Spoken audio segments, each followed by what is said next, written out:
Rồi, chào mừng các bạn đã quay trở lại với kênh của mình nha. Đây là cái iPad mini 1 nha các bạn. Thì hôm nay mình sẽ hướng dẫn cho các bạn thay pin nha.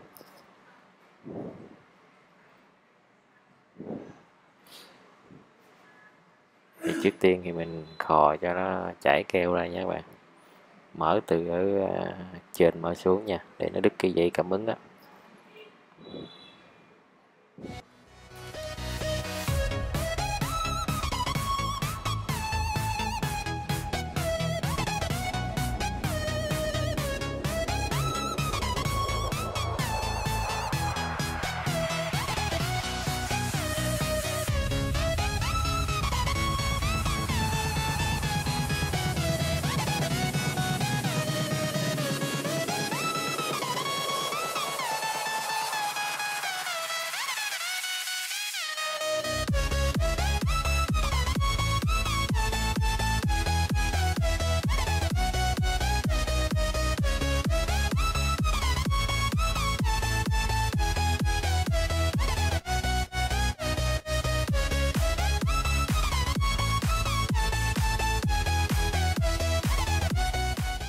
Mở màn hình lên nha các bạn. Bạn mở ba con ốc nè. Ba con ốc nẹp pin màn hình với cảm ứng đó các bạn. Mở ra từ từ đây nha các bạn. Cẩn thận mấy socket đó để nó đứt á.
Đây là pin mới nè bạn.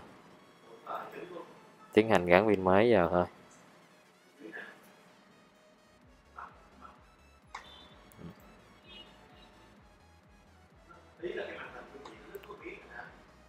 Lọt keo rồi gắn pin mới vào.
dùng keo 3M để cố định cái miếng cảm ứng lại nha các bạn, dán xung quanh rồi cố định lại.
Vừa rồi thì mình cũng đã chia sẻ cho các bạn cách thay pin cái cảm ứng iPad mini nha các bạn. Thì các bạn nếu thấy video hay hãy like và chia sẻ cho mình nha.